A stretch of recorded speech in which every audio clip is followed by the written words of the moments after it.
Bonjour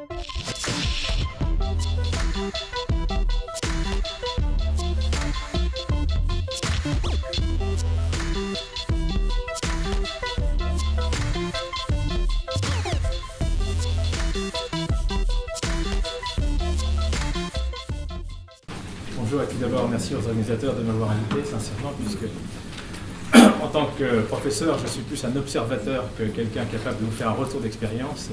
Je dois vous dire que je bénéficie beaucoup ce matin des interventions qui satisfont grandement ma curiosité sur le sujet. Alors, j'interviens ce matin, vous pouvez vous demander pourquoi finalement, parce que je suis simplement un professeur de finance et économiste à la base. C'est aussi parce que je dirige le campus de Londres pour le SCP, et on a aussi mis en place un centre de recherche sur tout ce qui concerne le management d'énergie. Et bien évidemment, c'est un secteur où il y a quelques risques, et c'est un des points auxquels on s'intéresse en particulier, et moi personnellement. Bien, alors, mon exposé, j'ai essayé de mettre ensemble toute une série d'idées que j'avais envie d'émettre ce matin.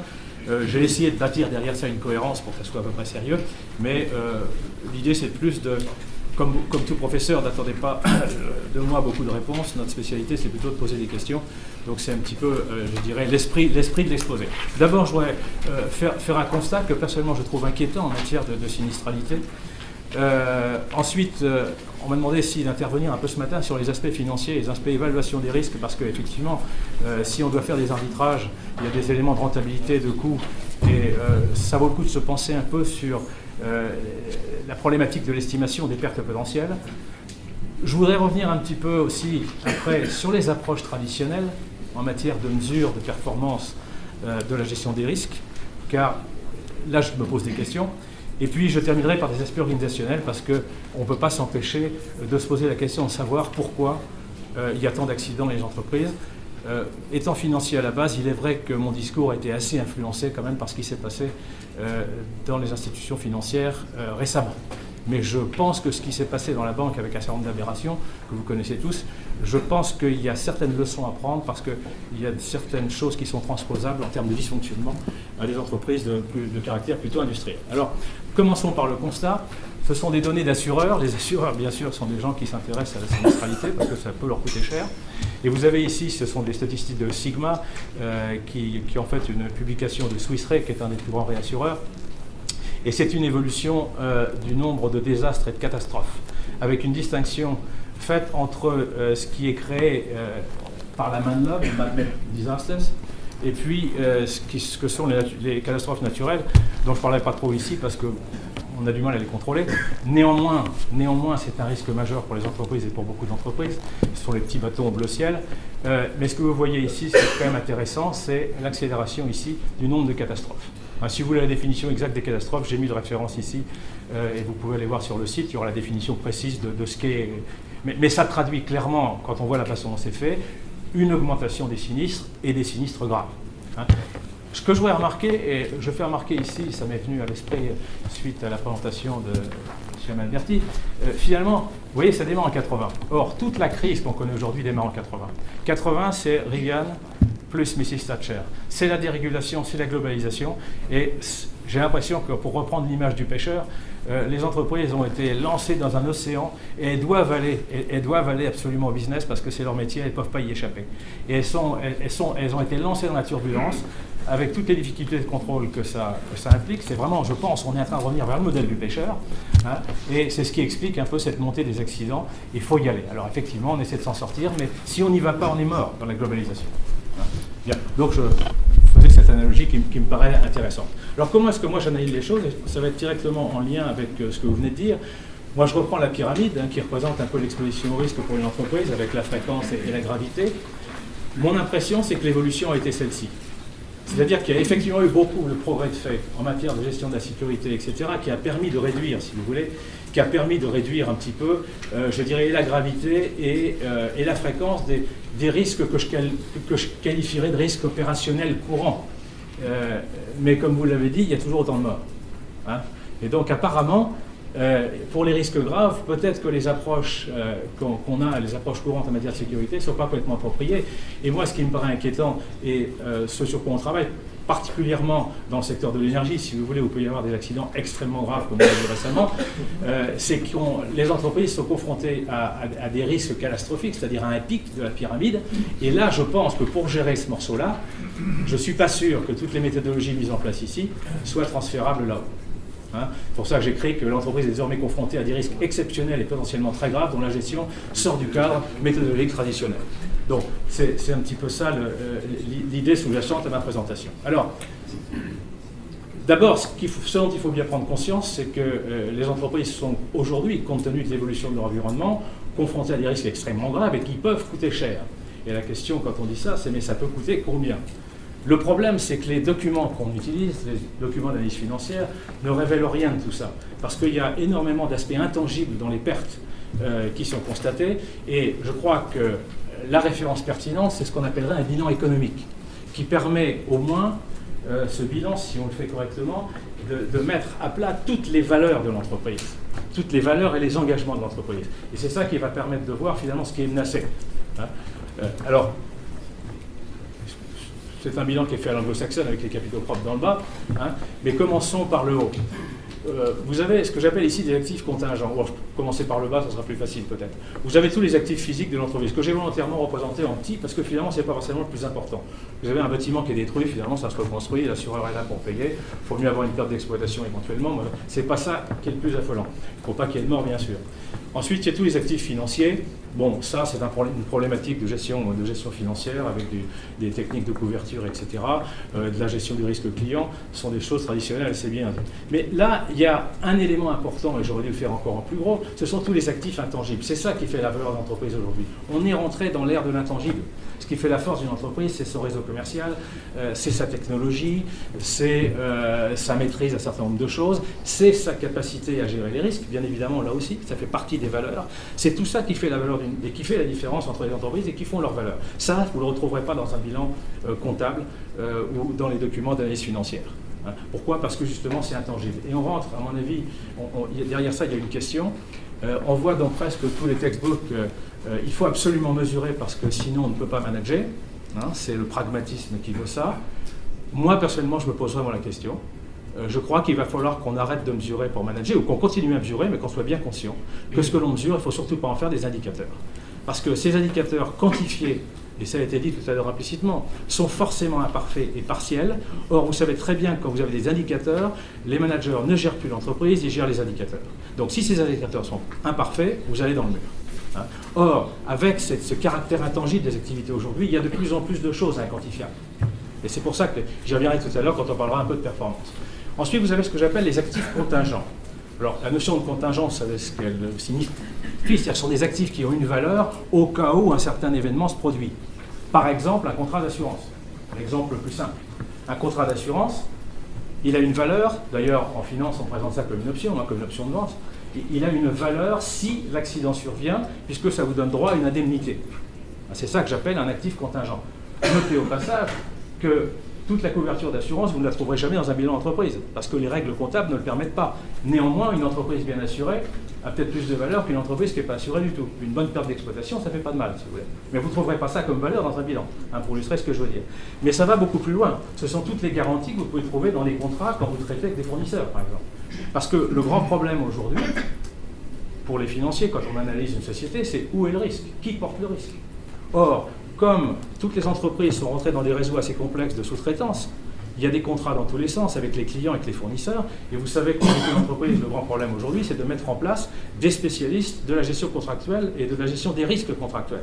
C'est-à-dire bien reprendre tous les contrats et bien voir à travers ces contrats comment le partage du risque est fait. Eh bien, il y a un certain nombre de façons de transférer le risque, c'est toute la notion de transfert du risque qui apparaît ici, et qui constitue ces actifs contingents qu'il est bon d'analyser pour savoir quels sont les niveaux de garantie. Si je passe de l'autre côté, il y a la contrepartie, ce sont les dettes contingentes. Et ça, c'est tout, par exemple, le risque responsabilité. Il faut le traiter comme une dette contingente. Potentiellement, toute compagnie qui a une activité de type BP peut perdre 50 milliards. Parce que ce qui est arrivé à BP, ça peut arriver à tout le monde. Donc, c'est ce que j'appelle une dette contingente. C'est le fait qu'on puisse avoir ça. Ça n'apparaît nulle part, ni dans les analyses financières, c'est les jeux que j'ai regardés. et c'est à mon avis un des points faibles. Et il est clair que la dette contingente, et c'est pour ça qu'on aura intérêt à le faire, la dette contingente, par exemple, face à l'éventualité d'un risque grave de pollution qui peut coûter très très cher, on le sait aujourd'hui, si l'entreprise est mieux gérée, cette dette contingente devrait être plus faible parce que la probabilité que ça survienne est plus faible. Ça n'est pas pris en compte dans les analyses. Donc vous voyez ce que je suis en train de dire aussi, c'est que quelqu'un l'a dit tout à l'heure, la sécurité, on le voit sur le côté du négatif, qu'est-ce que ça coûte?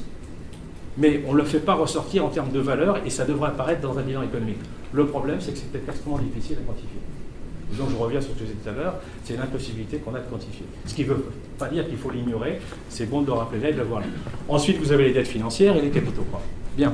Alors, si on veut voir l'exposition au risque de l'entreprise, eh bien, on peut regarder que pour chaque point, on peut faire des commentaires. Ici, qu'est-ce que vous avez? Bon, vous avez les assurances, les garanties contractuelles diverses négociées avec différents partenaires, les instruments financiers de couverture. Hein, tout ça, j'ai mis un moins ici parce que ça va réduire votre exposition au risque. Là, vous avez sur les actifs intangibles, par exemple, une perte de réputation. Votre entreprise, si L'Oréal a un petit problème de responsabilité produit, etc., ça peut très bien, dans un pays, détériorer votre image et faire chuter votre chiffre d'affaires. Donc, ce sont des points essentiels. Et ça, c'est des vrais problèmes, si vous voulez. Hein. Vous avez le capital humain.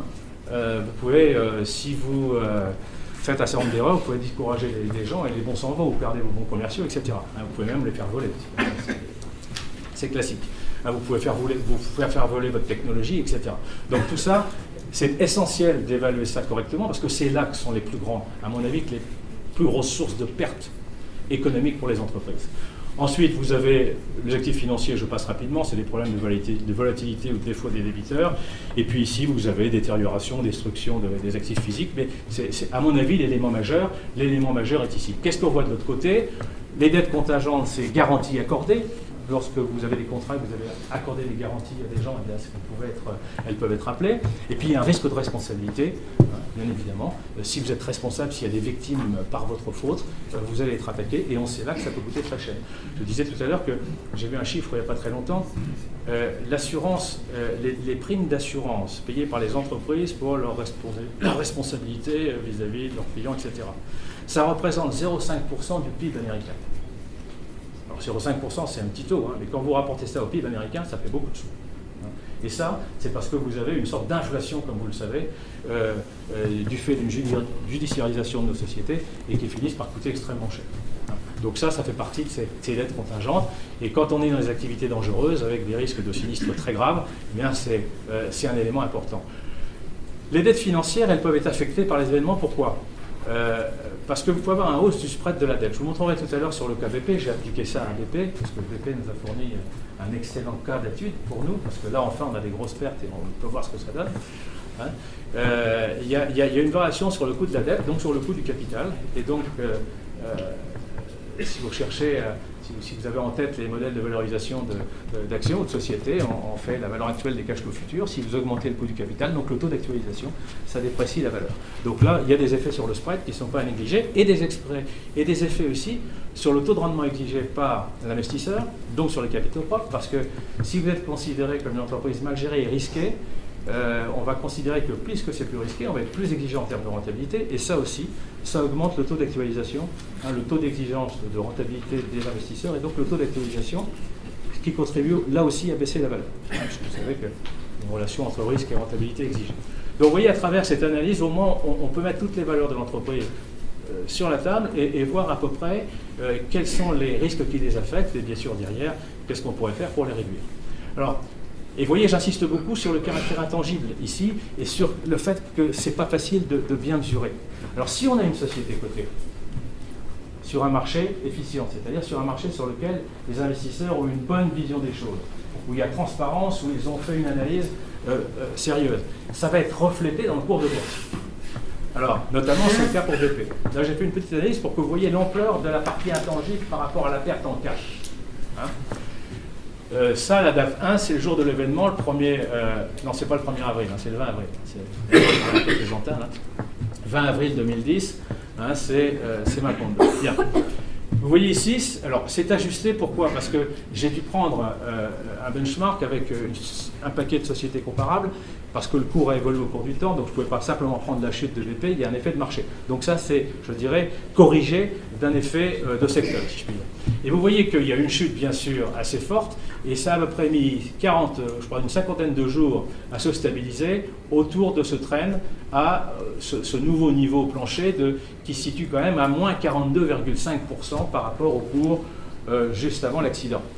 Si vous faites le calcul, ça vous fait une perte de 50 milliards de livres, si vous prenez la capitalisation boursière, etc., ce qui fait à peu près 80 millions de dollars.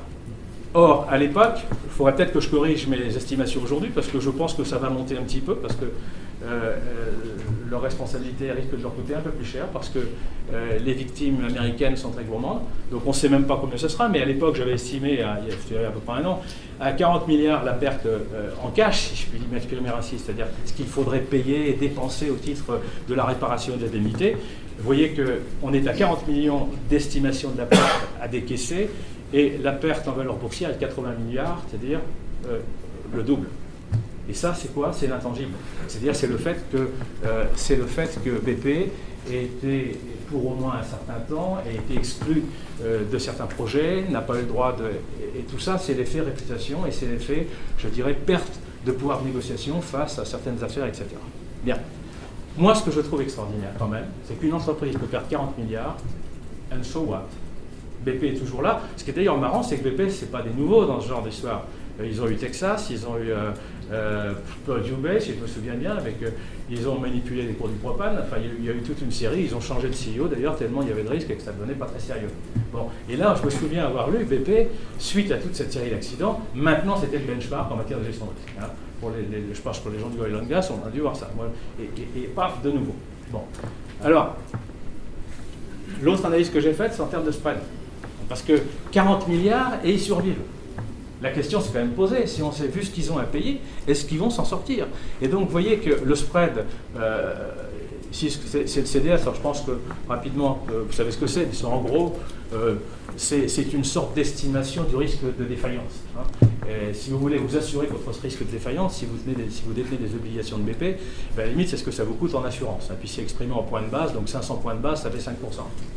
Donc la hausse soudaine du spread, c'est qu'il y a des gens sur le marché qui se sont dit, mais moi je vends mes obligations parce qu'ils ne vont jamais être capables de faire face et je ne serai jamais remboursé. Ce qui est assez surprenant, c'est qu'ils ont réussi à communiquer en disant, ne vous inquiétez pas, il n'y aura pas de problème. On a 40 milliards à payer, un so what. Hein. Et la raison, en fait, elle est simple à trouver, c'est qu'ils ont une structure d'activité avec un actif extrêmement liquide, sans jeu de mots. Pourquoi liquide? Parce que vous voulez vendre, vous avez des droits d'exploitation, etc. Et vous voulez vendre, vous claquez le doigt, vous avez le Chinois qui vient acheter. Et on est sur vos actifs, vous pouvez les céder extrêmement facilement, car il se trouve que tout le monde est à la recherche de réserves et tout le monde doit prendre le contrôle de réserves. Donc si l'actif de BP étant constitué pour une grande part de droits d'exploitation et de réserves gazières et pétrolières, c'est très facile à vendre sur le marché, car dès qu'il y en a à vendre, tout le monde se jette dessus. Et on peut même le vendre dans de bonnes conditions. Donc BP était capable de faire une communication très simple, ne vous inquiétez pas, on liquidera quelques-uns de nos projets, on les vendra, on va simplement prendre le temps de les vendre pour bien les vendre, mais rassurez-vous, en plus comme on a des cash flows qui se mesurent au-delà des milliards, etc., donc on a aussi de quoi payer, vous inquiétez pas. Donc ce sont des sociétés très liquides parce qu'elles peuvent liquider leurs actifs. Ce ne serait pas le cas d'autres sociétés avec des actifs beaucoup moins liquides, c'est-à-dire beaucoup plus difficiles à vendre sur un marché.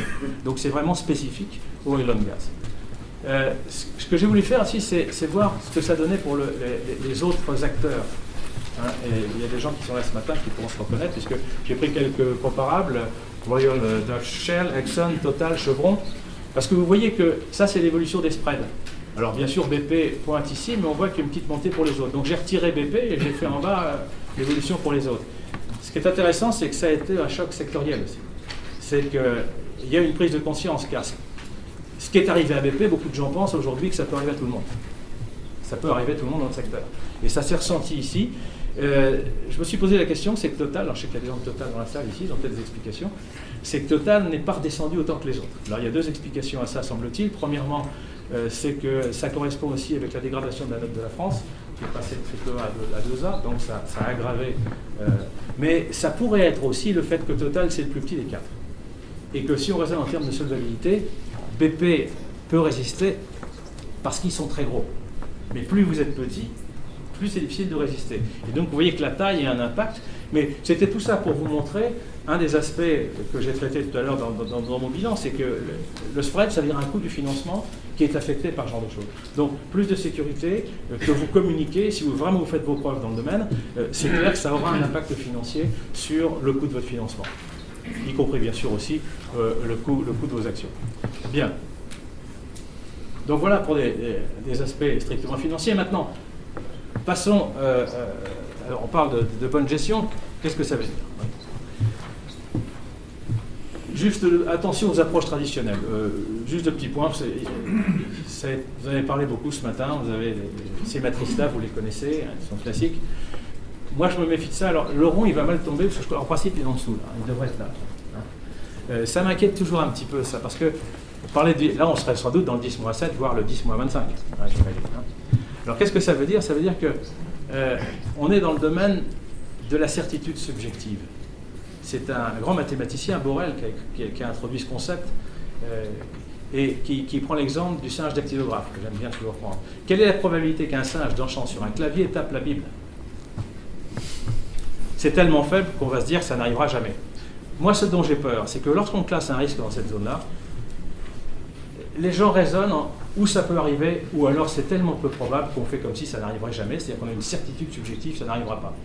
Et moi, ça m'inquiète, parce que ça peut donner Fukushima. C'est-à-dire que je ne voudrais pas qu'on finisse par se dire, ben non, on est tellement sûr que ça n'arrivera pas, parce qu'on a un système de sécurité qui est tellement solide, on peut y aller. Et quand on oublie que ça peut arriver, là, ça devient grave. Vous voyez, et ce qui me choque toujours, c'est quand même l'utilisation de probabilité. C'est du genre, ça c'est l'événement du siècle, donc comme c'est arrivé il y a 30 ans, on a encore 70 ans devant nous. Mais subjectivement, il me semble que les gens... Donc moi, la notion de probabilité me gêne, et si vous voulez, j'ai résumé ça comme ça. Moi, j'ai fait une thèse quand j'étais jeune sur le risque et sur les problématiques de gestion de risque. Et j'ai un livre qui était une vraie référence que je montre à mes jeunes collègues qui sont des quantitativistes. Et j'ouvre ce livre, il n'y a pas une équation. Et il y a de vraies discussions sur ce qu'est le risque. Aujourd'hui, on ne parle plus que de risque. Et c'est les financiers qu'on peut lever le débat, qui vous font croire qu'on peut le mesurer. On sait aujourd'hui que c'est faux et que c'est en grande partie l'origine de la crise financière. Les banques ont voulu faire croire qu'elles maîtrisaient le risque parce qu'elles pouvaient le quantifier, elles avaient une value at risk, etc. Bon. C'est-à-dire qu'on se base sur des probabilités objectives tirées des fluctuations de cours passés, et on sait aujourd'hui que les données historiques ne sont pas forcément pertinentes pour gérer l'avenir. Alors, il y a beaucoup de cas en plus où on n'a pas de probabilité objective, mais on va faire un consensus, on va se dire, ouais, il y a tant de chances que ça, et d'ailleurs, toutes les matrices qu'on a vues tout à l'heure sont plutôt basées sur des estimations des experts qui vont dire, moi je pense que c'est plutôt ça qui peut se produire. Le simple problème que j'ai, c'est on est dans des espaces probabilisables. C'est-à-dire qu'on fait l'hypothèse qu'on a imaginé tout ce qui pouvait se produire. Et qu'on met une probabilité sur chacun des événements possibles. Or, on est dominé par ça, on est en avenir indéterminé. Dans bien des cas. Et là, c'est même pas probabilisable parce qu'on ne sait pas ce qui peut se produire. Et donc, vous voyez que cette logique basée sur des quantifications, elle me gêne. Alors, je suis pas... Évidemment, le problème que je vous pose, c'est si on ne quantifie pas, qu'est-ce qu'on fait? Et je vous ai dit que mon rôle, c'était de poser des questions plus que d'apporter des réponses. C'est pas très honnête comme réponse, mais voilà. Donc, je pense que l'idée, c'est de préparer à ce qu'on n'a pas prévu. Et bien évidemment, et quelqu'un l'a dit ce matin, c'est, je dirais, surveiller en permanence et détecter les signaux immédiatement pour réagir s'il le faut et pour bien gérer la crise. Rapidement, quand la crise survient, ça vaut le coup d'être préparé à la gérer. Très rapidement, parce que le temps est compté. Ce graphique montre simplement qu'il y a une différence colossale entre les entreprises qui sont préparées à gérer des risques et celles qui ne sont pas préparées à le faire. Les sociétés en rouge sont des sociétés, c'est l'évolution du cours de sociétés qui ont subi un événement grave, une catastrophe, et n'étaient pas prêts à gérer cette catastrophe. Ils ont une dégradation de leur cours parce qu'elles ont montré au marché qu'elles n'étaient pas prêtes et qu'elles n'étaient pas bien gérées sur ce plan-là. Les autres ont quasiment profité de l'événement. C'est-à-dire qu'elles ont démontré leur capacité à gérer la crise. Après un effet négatif lié à l'événement, elles ont d'une certaine manière géré une certaine admiration par le marché en se disant quand même c'est des gens qui sont solides et qui savent où ils vont, qui gèrent bien le truc, etc., qui sont bien préparés. Donc ça, en termes de signal sur le marché, bien gérer une crise, c'est quelque chose de crucial. Alors, quelques remarques très vite maintenant, parce qu'il faut que j'aille vite. les aspects organisationnels. Pourquoi est-ce qu'il y a finalement tant de sinistres et à quoi sont confrontés les entreprises? Je pense qu'il y a 3 niveaux. Je vais aller assez vite. Il y a 3 niveaux et ce que j'appelle un maillon faible. Il y a d'abord, les entreprises sont soumises à des contraintes externes. Elles doivent mettre en place des systèmes de gestion de risque parce qu'elles y sont obligées. D'abord, par qui? Par leurs investisseurs, pour une exigence de transparence et de performance. Okay. Et puis, il y a une pression des stakeholders, des autorités de contrôle, qui mettent des normes de sécurité et des codes de conduite. C'est ce que j'appelle les contraintes externes. Notons, premièrement, ce que je voudrais vous montrer, c'est que ces contraintes ne sont pas claires. La conformité, ça a été dit ce matin, on se cale trop souvent sur des situations idéales et inaccessibles, et les comportements sont hors de contrôle. Voilà. C'est un peu mon analyse, un peu pessimiste, mais alors pourquoi ici? Les investisseurs, qu'est-ce qu'ils veulent? Théoriquement, ce qui compte en finance, c'est le couple rentabilité-risque. Plus vous prenez de risque, plus vous prenez de rentabilité. Ok? Simplement, comment on mesure le risque? Vous savez, vous? Donc la performance, quand vous parlez de performance à quelqu'un, et c'est d'ailleurs ressorti implicitement dans tous ceux qui ont parlé de performance ce matin, performance, c'est j'ai fait du 15, j'ai fait du 16, ou j'ai fait du 20, ou j'ai fait du 4. Bon, faire du 4% sans risque, c'est très bien aujourd'hui. C'est beaucoup mieux que du 15 avec un très gros risque. Mais ça passe complètement à la trappe. Pourquoi? Parce que le risque, on ne sait pas le mesurer. Et donc toutes les communications de performance se font sur la rentabilité. C'est ce qui explique l'explosion de l'endettement. Vous avez vu par exemple des programmes immobiliers. On lance un programme immobilier. Des investisseurs, vous voulez combien? Là-dessus, on veut 20. Pourquoi 20? Pourquoi pas? Bon, on veut 20. Après, qu'est-ce qu'on fait? On va calculer le montant de dette qu'il faut pour atteindre 20% pour les actionnaires. Et donc, on a fait monter les effets leviers avec beaucoup de dettes, tout simplement pour atteindre des objectifs en termes de rentabilité pure. Or, en faisant du levier, on a fait du risque. Mais ça, le risque, comme on ne le mesure pas, ça passait à la trappe. On basait toute la stratégie sur une rentabilité.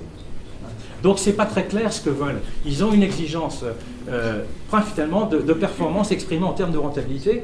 Et bon, le risque, c'est votre problème, vous le gérez. Ici, je ne suis pas sûr que ça soit toujours très clair non plus ce que veulent les stakeholders, parce qu'il faut d'abord que les autorités de contrôle soient des experts pour mettre les normes en place qui soient pertinentes. Et ça pourrait être discuté aussi, mais ce n'est pas trop mon domaine. Et vous voyez que ce n'est pas clair les messages qui sont envoyés par l'extérieur. Ensuite, qu'est-ce qu'on fait? On doit être compliant, ça c'est la grande règle. Donc on met en place une politique des risques conforme à toutes les procédures causaux, etc. Et puis parce qu'il faut faire un rapport, parce qu'il y a une loi sur la sécurité financière, vous avez Sarbanes-Oxley qui vous oblige à mettre des matrices de risque, donc il faut être compliant. Donc on fait tout ça, on fait une politique de risque, on identifie, on évalue les risques, on les évalue comment, j'en sais rien, en mettant des probabilités et puis de la sévérité, comme petite matrice qu'on a vue. On fait le traitement des risques, là il y a quand même des choses sérieuses, et puis communication, contrôle, reporting. Donc on est compliant, mais bon, je ne vais pas m'étendre là-dessus, je crois que ça a été très bien développé par M. Amalberti, c'est-à-dire qu'on est parfois trop exigeant ici, parce qu'on met encore 20% de mieux que ce qu'on pourrait faire, et ça va trop loin, et donc c'est pas réalisable.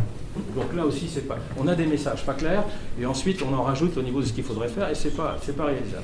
Le maillon faible, à mon avis, c'est les comportements. Et c'est là-dessus que je vais finir. Pourquoi est-ce qu'il y a un problème de comportement? J'ai l'impression qu'on est dans des organisations qui favorisent la déviance. Alors pourquoi? D'abord, les grandes sociétés aujourd'hui, même les petites, sont obligées de déléguer. Il y a une complexité, il faut aller très vite dans la décision. On ne va pas faire remonter tout ça à un siège qui va prendre des décisions, il faut déléguer. Et donc il faut donner à chacun le pouvoir de prendre des décisions qui sont parfois des décisions importantes.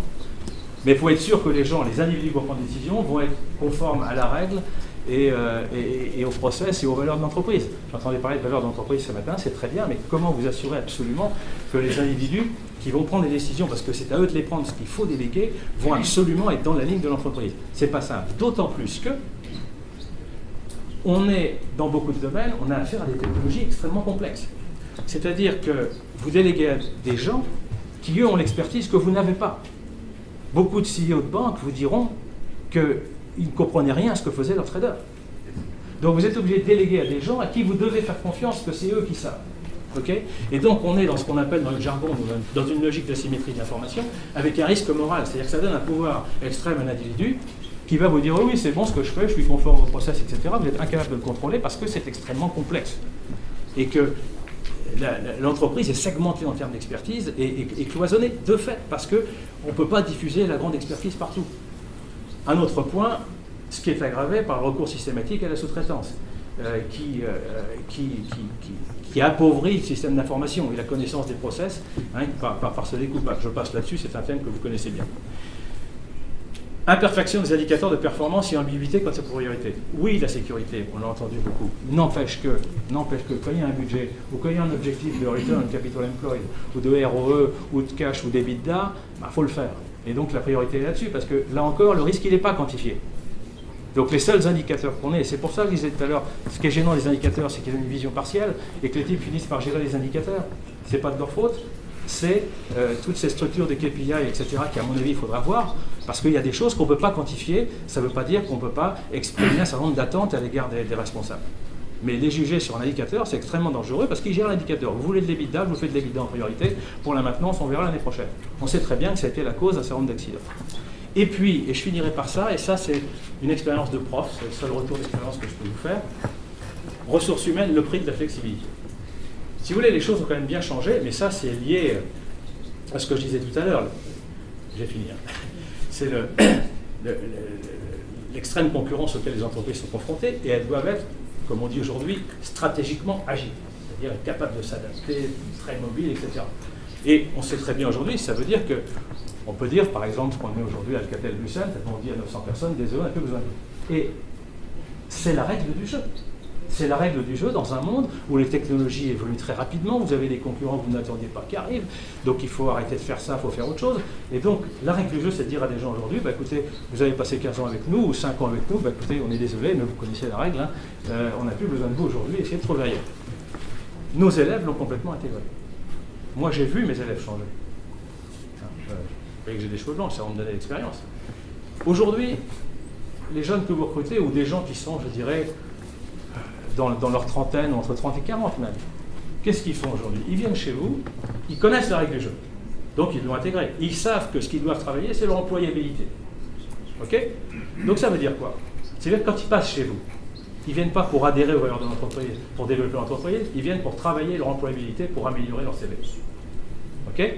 Et donc, eux ont une vision en interne, qui est une vision de carrière, et où la carrière, par la force des choses, ne se passera pas éternellement dans l'entreprise où ils sont.